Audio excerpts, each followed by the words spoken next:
What's going on, guys? Welcome back to another video. Today we are checking out the Anker PowerConf C300 webcam.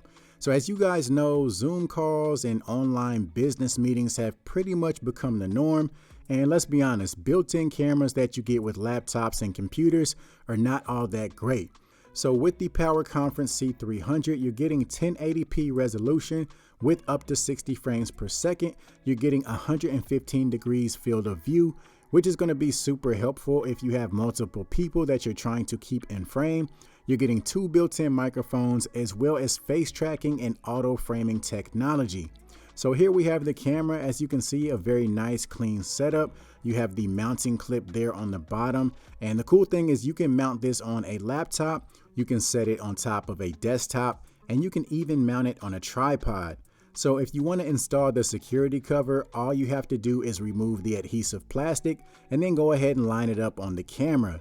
So with this, when you're not using the webcam, you can just go ahead and cover up the lens. So as far as connecting the webcam to your computer, it's extremely easy. All you have to do is go ahead and mount the camera, and then from there you use the USB adapter along with the USB Type-C cable and plug the camera directly into your computer. You also want to make sure you download the AnkerWorks software so that you can have access to all of the features. So before I show you how the camera works and all the different settings, I want to show you some footage from the built-in webcam on my MacBook Pro. So as you guys can see, this doesn't look great at all. It's very grainy in the background, it's very fuzzy, there's very little saturation, and it just looks dull overall. Switching over to the PowerConf C300, you can immediately tell a difference, not only in the resolution, but just the colors and the overall vibrance of the image. So once we dive into the settings, you can see you've got a couple different modes to choose from. You have a customizable mode in which you pretty much have free reign on how you want the image to look. You have a personal mode, so if it's just going to be one person in front of the camera, you can use that mode.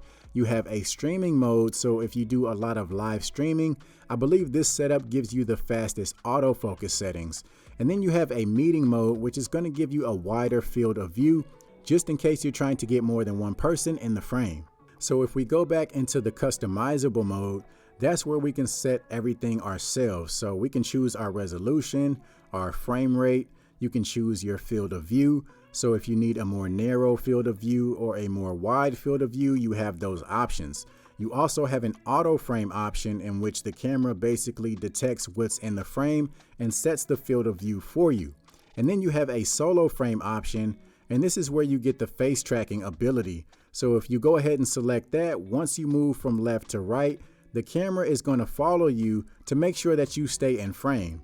And then down towards the bottom, you have an HDR mode or high dynamic range mode.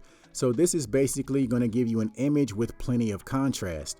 And then you also have an anti-flicker setting, which is basically to help eliminate the flicker that you sometimes get on video footage as a result of fluorescent or LED lighting. And then you can also come over to this image tab where you have even more control, where you can adjust the brightness, the sharpness, the saturation, as well as the contrast. So as you guys can see, this is going to be a huge upgrade to pretty much any built-in webcam that's out there. So if you want to improve your online Zoom calls and online business meetings and achieve a more professional look, this is going to be a great option to check out. So that's going to be it for this video. Do me a favor, if you found the video to be helpful, go ahead and give it a thumbs up as well as subscribe to the channel. And if you're interested in grabbing one of these webcams, be sure to check out the link down in the description. Aside from that, as always, I'll see you guys in the next one.